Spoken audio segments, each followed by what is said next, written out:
एक तालाब में दो मछलियां रहती थीं। एक थी शतबुद्धि 100 बुद्धियों वाली, दूसरी थी सहस्त्रबुद्धि 1000 बुद्धियों वाली। उसी तालाब में एक मेढक भी रहता था।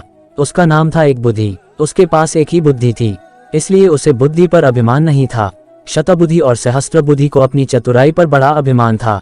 एक दिन संध्या समय तीनों तालाब के किनारे बातचीत कर रहे थे। उसी समय उन्होंने देखा कि कुछ मछुआरे हाथों में जाल लेकर वहां आए। उनके जाल में बहुत सी मछलियां फंसकर तड़प रही थीं। तालाब के किनारे आकर मछुआरे आपस में बात करने लगे। एक ने कहा, इस तालाब में खूब मछलियां हैं, पानी भी कम है, कल हम यहाँ आकर मछलियां पकड़ेंगे। सबने उसकी बात का समर्थन किया। कल सुबह वहां आने का निश्चय करके मछुआरे चले गए। उनके जाने के बाद सब मछलियों ने सभा की। सभी चिंतित थे कि क्या किया जाए।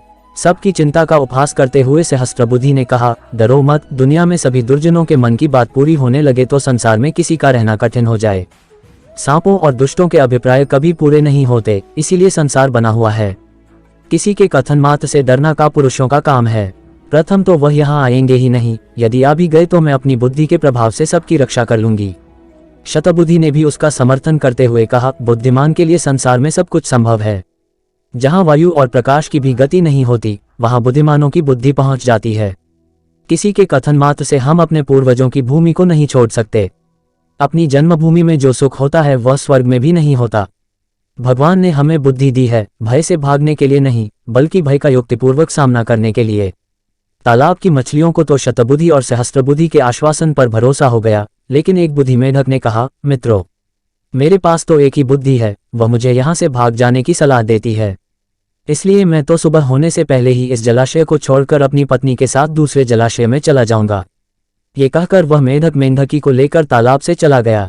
दूसरे दिन अपने वचनानुसार वही मछुआरे वहां आए। उन्होंने तालाब में जाल बिछा दिया। तालाब की सभी मछलियां जाल में फंस गईं। शतबुद्धि और सहस्त्रबुद्धि ने बचाव के लिए बहुत से पैंतरे बदले, किंतु मछुआरे भी अनाड़ी न थे।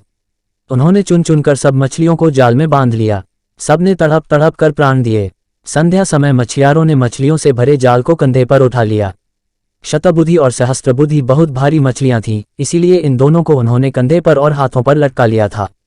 उनकी दुर्वस्था देखकर मेढक ने मेंढकी से कहा, देख प्रिय, मैं कितना दूरदर्शी हूँ। जिस समय शतबुद्धि कंधों पर और सहस्त्रबुद्धि हाथों में लटकी जा रही है, उस समय मैं एक बुद्धि इस छोटे से जलाशय के निर्मल जल में सानंद विहार कर रहा हूँ।